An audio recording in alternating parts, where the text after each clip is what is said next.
You guys should consider yourself lucky. You're the first people I'm talking to all day. I haven't used my voice yet today. Feeling alright. I feel like I look tired today, and my own ego implores me to point it out to all of you so that you don't say it back. Which is stupid because like no one was gonna say that to me. And if you were, I was gonna block you. What is up, you guys? Welcome back to my channel. If you're new here, we watch movies and we try to do it from a filmmaker's perspective. That means we try to look at things in the context in which they were produced, what was going on at the time. So yeah, that's what we do. And today's movie is no different, obviously. I always say this. Today's movie is Monty Python and the Holy Grail. This one was a long time coming. I think that when I first started doing first time watches, this cropped up as like one of the ones that reactors do a lot. So Monty Python and the Holy Grail, I know almost nothing about it. I think I'm expecting it to be really slapsticky and almost nonsensical. Like, I don't think there's going to be much. I think the plot's going to be really simple. Monty Python and the Holy Grail. I think that it's like some sort of journey and it's going to be like slapstick along the way. I'm on the IMDb now and I see John Cleese and I know he's fairly funny. The writers, it seems to be a team of writers. And this is some sort of comedy troupe, right? Like, I think Monty Python. It's gotta be. King Arthur and his knights of the Round Table embark on a surreal low-budget search for the Holy Grail. Yeah, and I think I'm gonna pay attention to the language. I feel, I don't know, but this has gotta have some really crafty, like, wordplay language. Because, okay, if we're thinking 1975 comedy, I think we're either thinking, like, my mind goes slapstick, or it's gonna be very, like, who's on first? Even though I know that, obviously, Abbott and Costello are much older. I can't wait to review the footage of me untangling this knot to see how inordinately angry I am. If you want my full-length reaction to this, hit the link in the description box below for my Patreon information. Don't forget to like, share, comment, subscribe, hit the bell notifications. Maybe it's time. Maybe you've like watched a couple of my videos and now you'd like to be notified when I post, so do that. I just want to like dive right in to 1975's Monty Python and the Holy Grail.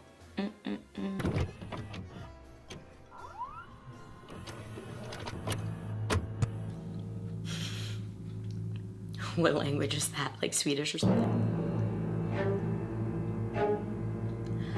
Do I have subtitles on? Oh my god, excuse me. No, the subtitles are off. What?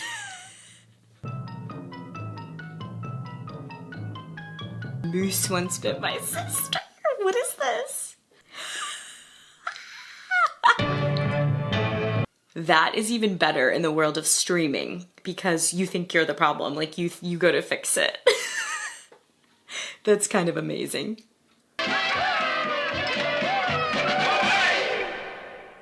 Whoa, so they were really playing with the many ways that you can make one laugh. And I think that they were like, let's not waste a moment. Let's do it in the credits. England, 932 AD. Okay.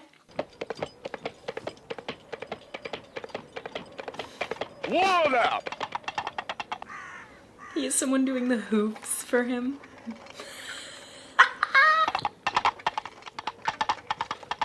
This is great. This is so fun. And this is my trusty servant Patsy. We have ridden the length and breadth of the land. Patsy. You're using coconuts. Plover may seek warmer climes in winter, yet these are not strangers to our land. Good point. Swallow carrying a coconut? It could grip it by the husk. Bring out your dead! Oh my god, what is this? The plague? I'm not dead. What? Nothing. Here's your ninepence. I'm not dead. Oh, happy. Oh, thanks very much. That's all. See you on Thursday. That played in one whole take. No cuts. And we still haven't cut. Now the camera just pulls back. This is a way to do stuff low budget because less camera setups. By hanging on to outdated imperialist and social differences in our society. Yes. Who are the Britons? Well, we all are. We are all Britons. And This is super Gilbert and Sullivan too. Supreme executive power just because some watery tart threw a sword at you? Shut up! Watery tart. Yeah, I have to like research the Gilbert and Sullivan style? Like, where did that come from? Did it lend... Like, I'm sure they took notes. Because Gilbert and Sullivan were known for poking fun at British aristocracy and the British class system in general. And then this is really, like, skewering it, like, trying to satirize that whole thing. And, oh my gosh, I love it today. In 2021, this is amazing. I'm loving the fog work in this. Brilliant job with the fog.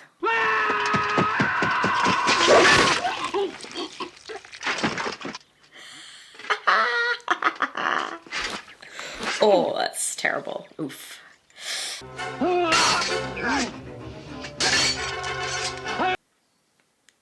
We have some shaky cam. It looks handheld. We will research it and see. Tis but a scratch. Tis but a scratch. Victory is mine! Wow, these gags are good. How do they do that? Right! Right, I'll do you for that. Wow. All right, we'll call it a draw. We have found the witch, may we burn her? She looks like one! Good enough. How do we tell whether she is made of wood? Build a bridge out of her. What also floats in water? A duck! She weighs the same as a duck. She's made of wood. And therefore... She's a witch. A witch! A witch!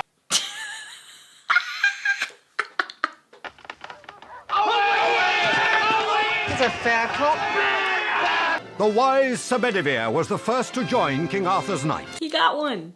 And that may lead just how we know the Earth to be banana-shaped. This new learning, I love that. We just cut to the chase and now we have the team. Camelot! Musical number! My favorite. No, on second thoughts, let's not go to Camelot. Quest for the Holy Grail. We have a quest, my friends. A blessing from the Lord. That should come right at minute 25. Are we at minute 25?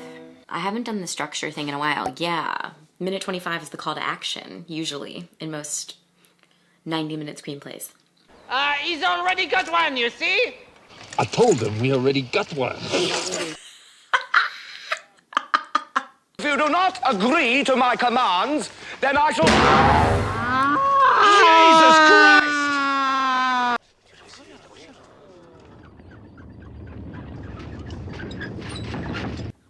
They're not in there. Wait until nightfall, and then leap out of the rabbit, taking the French by surprise. Who leaps out? Lancelot, Galahad, and I. And,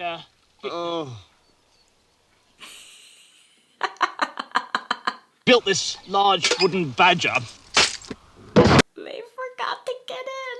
Run away!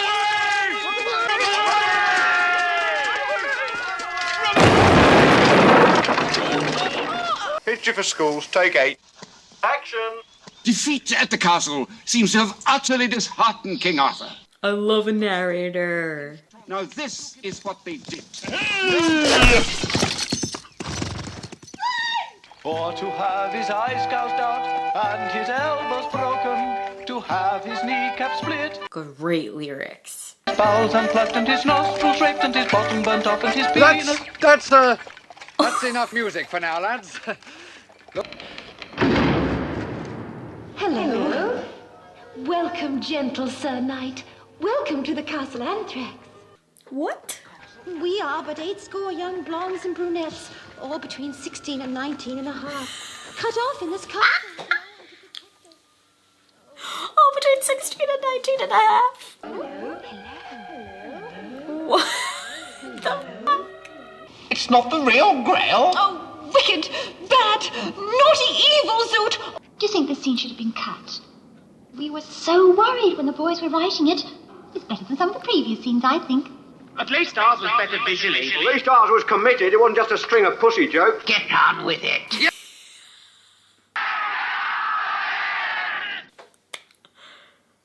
Yes, self-awareness, self-referential filmmaking. Who are you? We are the knights who say... Ni! No. Oh, Knights of Ni, you are just and fair, and we will return with the shrubbery. One that looks enough. Of course. And not too expensive. Yes. Back to the historian. I love how the historian was in like modern clothes and it was like a modern touch. Oh wow. They thought of everything, man. The Tale of Sir Lancelot. I'd rather just sing. Not going into a song while I'm here. No, listen, lad. He wants to sing. She's beautiful, she's rich, she's got huge tracts of land. Huge tracts of land. I'm married to have a certain special something. Come on, let him sing. I want to hear it. No. You just keep him in here. I'll make sure... Oh, yes, we'll keep him in here, obviously. Who's he sending a note to? Really good job. Concord, speak to me! The note. He's come to rescue me, Father. Well, let's not jump to conclusions. Really long take, really long shot. This is supposed to be a happy occasion. Let's not bicker and argue about who killed who.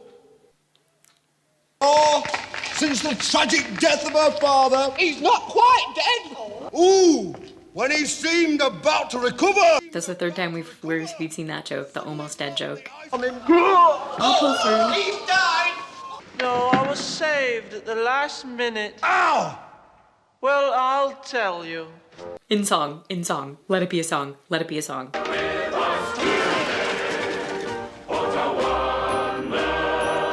He didn't sing. I'm disappointed. Stop saying the word. The word. Oh, stop it! Oh, you said it again. What's the word? It. It's the word. Wow.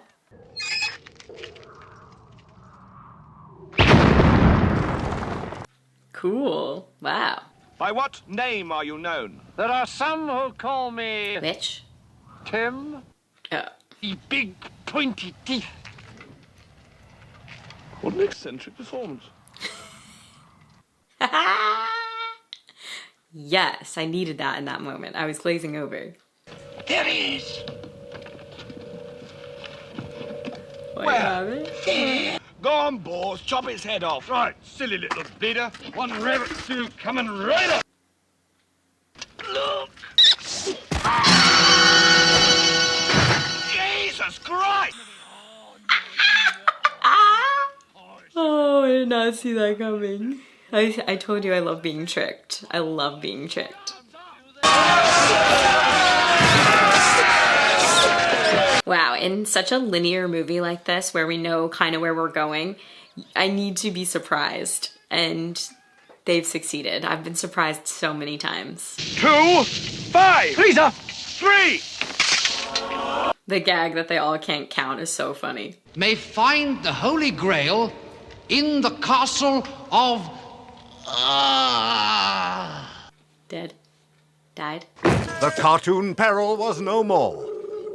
The quest for the Holy Grail could continue. That's so good. Again, I'm surprised. I just keep getting, like, taken by the joke. What if you get a question wrong? Then you are cast into the gorge of eternal peril. I'm excited for these questions. I'm so excited for these questions. What is your quest? To seek the Holy Grail. What is your favorite color? Blue. What is your quest? To seek the Holy Grail. What's your favorite color? What is the capital of Assyria? Yes! I don't know that. Different third question. Wow. Wow. What is your favorite color? Blue. No. Gets it wrong. Is the airspeed velocity of an unladen swallow? African or European swallow? Yes. Got him. What? Wow, they are just messing with me. had a budget guesstimate, but a boat like that, man, makes my budget go higher. And they're all on an invisible horse.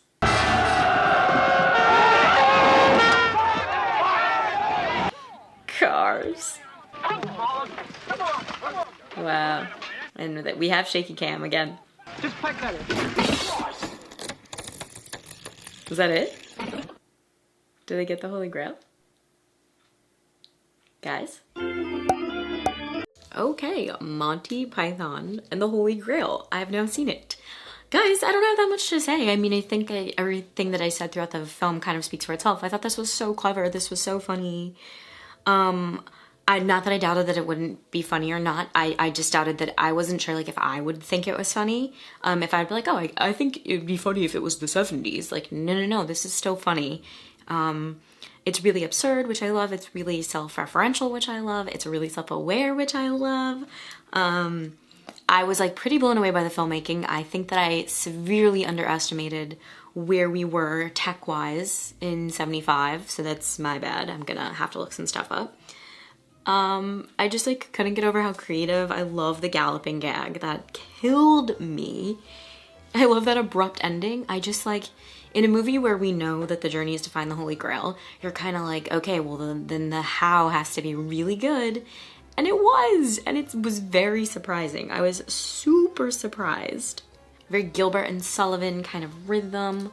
So yeah, I mean, really funny. I really like this movie. This was super funny. Let's go right into some trivia for fun. Led Zeppelin, Pink Floyd, and Genesis all contributed to the movie's budget. Literally what? I knew it.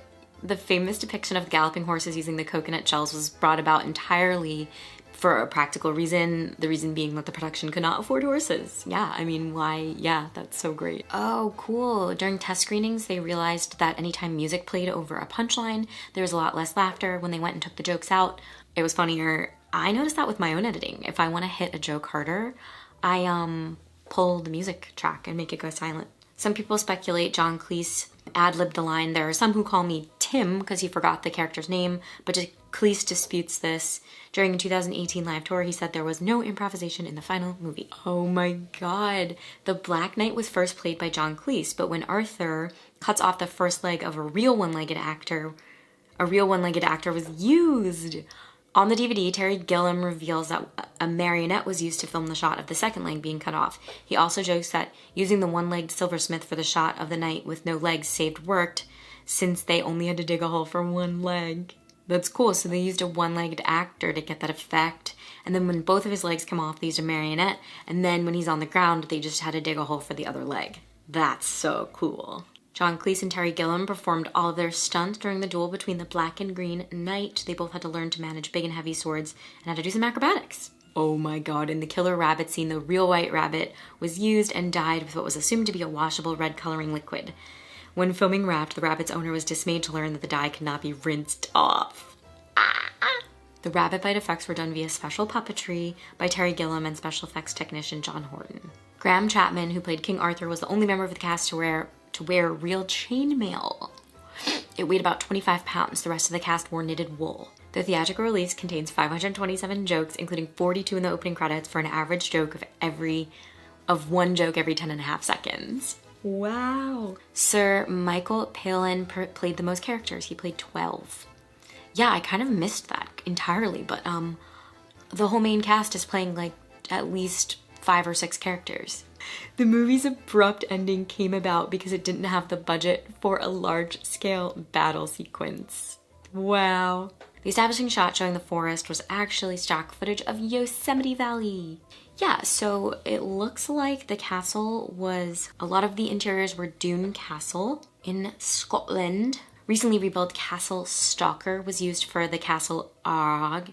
Both of these are privately owned and could be used. The Constitutional Peasants Castle and Camelot are each 10-foot-high plywood models, hence Patsy's comment, he does say it's a model, which had a tendency to blow over in the middle of each take. Hence, the trailer shows another in-joke, when King Arthur knighting someone who just built a large castle, but when the plywood building falls over, Arthur stabs him.